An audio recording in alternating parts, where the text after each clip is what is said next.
भारत के मानचित्र पर एक ऐसी जगह है जिसे डेथ जोन कहा जाता है। यहां आसमान से मौत बरसती थी। ये किस्से आपको राह चलते सुनने को मिल जाएंगे।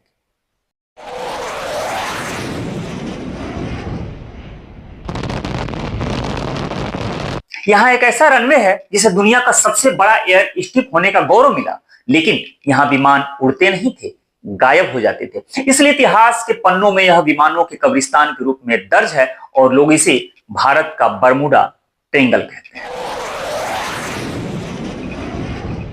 आज बात उड़ीसा के मयूरभंज में स्थित अमरदा रोड एयरफील्ड की, जो शापित का तमगा लिए वीरान पड़ा हुआ है। आज भी कोई विमान उसके ऊपर से गुजरता है तो 100 बार सोचता है, लेकिन आखिर क्यों?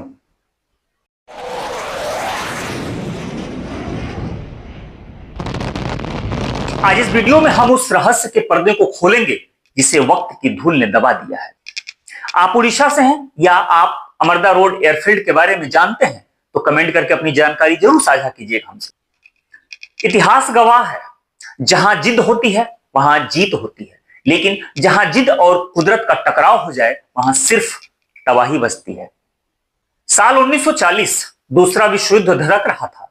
अंग्रेजों को एक ऐसे गुप्त ठिकाने की तलाश थी जहां से जापानियों के दांत खट्टे कर सके।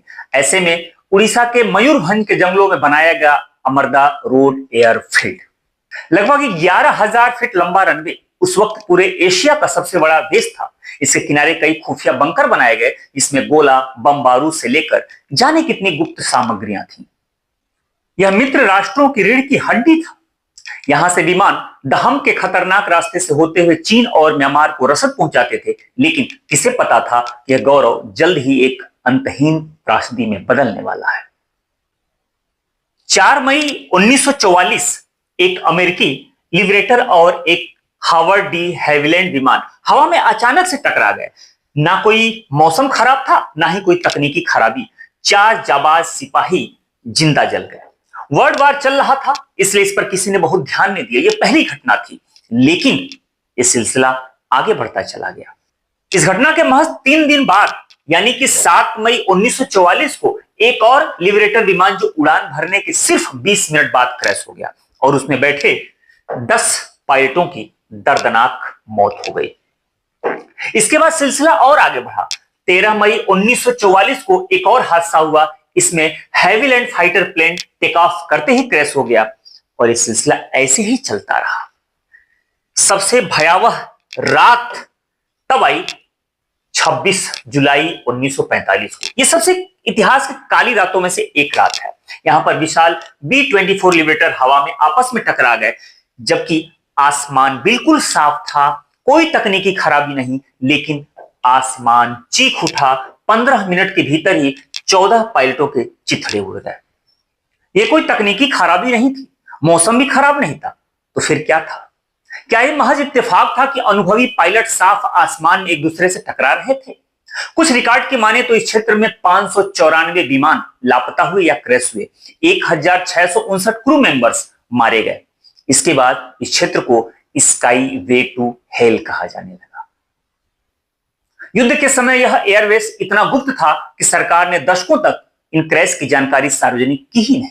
यहां तक कि मारे गए पायलटों के परिवार वालों को सालों तक यह पता ही नहीं चला उनके परिवारजन कहां शहीद हुए। घने जंगलों, मानसून की बाढ़ और समुद्री तूफान के कारण कई विमानों का मलबा तो कभी मिला ही नहीं।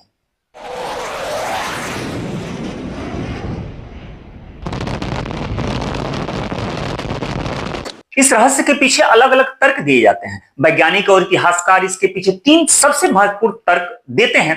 पहला, मैग्नेटिक विसंगतियां। इस इलाके के नीचे मौजूद भारी धातुओं की वजह से विमानों के कंपास और नेविगेशन सिस्टम खराब हो जाते हैं। पायलटों को पता ही नहीं चलता कि वो कहां जा रहे हैं। एक दूसरा तर्क ये दिया जाता है कि दहम का श्राप। यहां का मौसम पलक झपकते ही खराब हो जाता है और विमानों को अपनी मौत के आगोश में ले लेता है। तीसरा एंगल ये बताया जाता है यूरेनियम का। मयूरभंज और आसपास के इलाके में यूरेनियम के भंडार बहुत ज्यादा हैं।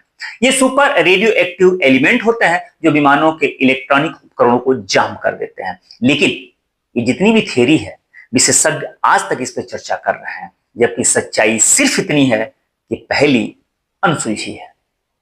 युद्ध खत्म हो गया तो अंग्रेज इस रनवे और बंकरों को हमेशा हमेशा के लिए बंद करके चले गए। आज भी वहां कई भूमिगत बंकर और सुरंग मौजूद हैं जो पूरी तरह से बंद। लेकिन सवाल यह पैदा होता है कि भारत सरकार ने इन्हें खुलवाया क्यों नहीं? प्रशासन ने इन्हें सुरक्षा कारणों का हवाला दिया। कई बार स्थानीय लोगों ने कहा कि बंकर से सुरंग से कुछ दिखाई देता है, तो फिर प्रशासन उसे कंक्रीट से बंद करा दिया। प्रशासन की यही कार्यवाही रहस्य को और गहरा कर देती है।